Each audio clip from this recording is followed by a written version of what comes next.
Hi, this is Tara for HealingCrystals.com, and this is the astrology report for the week of January 6th through January 12th. We're not going to stop it again. This is my 5th attempt at getting this video done. And I meant to do it yesterday, but just a whole bunch of things have been getting in the way. So anyway, we're going to get through this. No matter if there's any mistakes, you can laugh about them later on. So hopefully your 2016 is off to a good start. You've probably noticed that Mercury has gone retrograde, and that may not feel like the best way to start the new year, but it actually is, because it's going to give you an opportunity to rest and reflect as you get stopped from doing your normal routines, because that's what Mercury retrograde does for us. Today, being Wednesday the 6th, we had a square.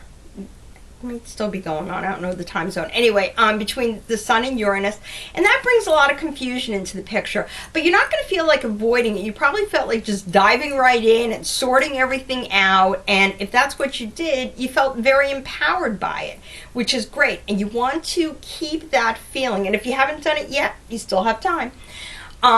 You want to keep that feeling going for the rest of the week, because the energy is going to become a lot moodier.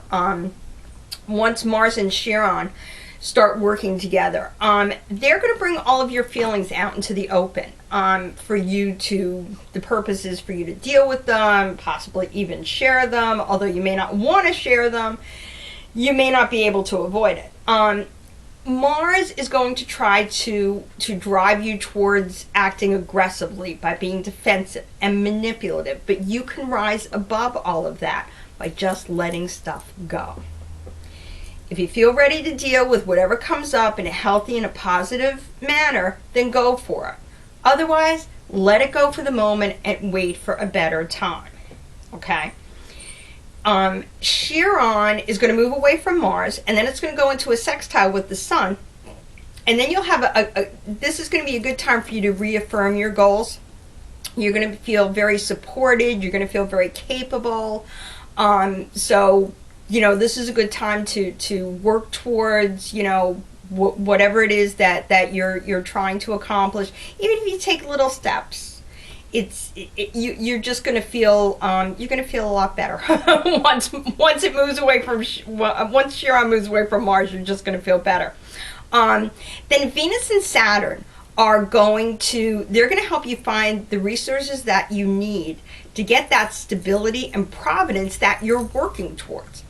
Both are in Sagittarius, so that mix, they're both Venus and Saturn are kind of Earth planets, but they're in a fire sign, and that mix of fire and Earth is going to add a spark of optimism to their normal, practical, realistic thoughts and actions that they help you have.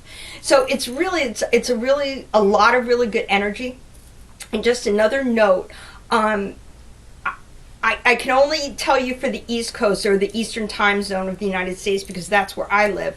But if you're an early bird and you get up about an hour to an hour and a half before dawn, look out in the sky and you'll be able to see Venus and Saturn, because they will be conjunct to each other, and they're going to be right next to each other. This morning I saw Venus right next to the moon. It was just stunning.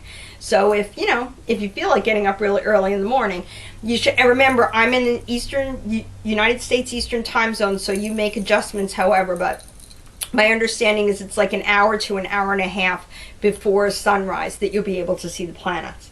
All right, so let's go on with the rest of the week. Okay, so this energy, I really like this transit with Venus and Saturn.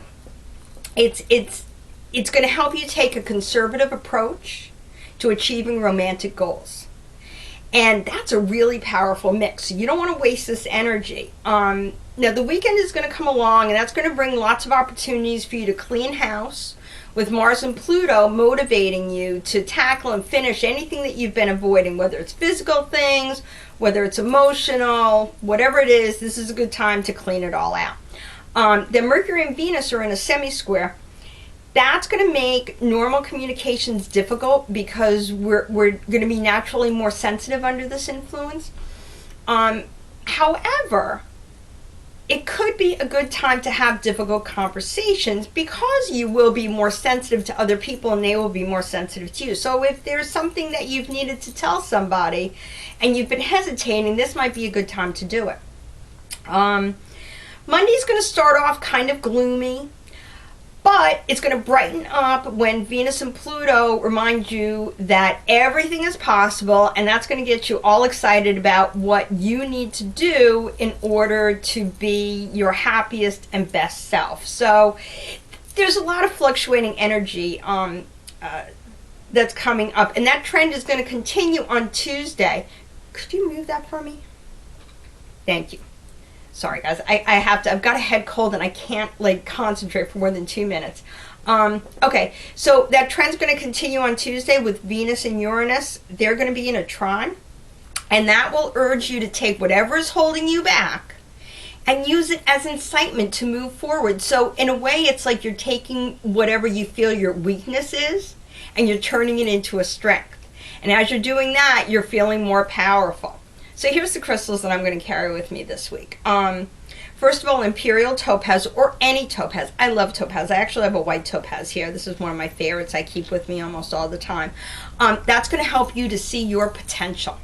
Labradorite will for inspiration and creativity. And finally, Apatite for willpower and for your drive. Don't forget to check out the weekly and the daily horoscopes on healingcrystals.com and on our Facebook page, Crystal Talk. Have a very happy and healthy week.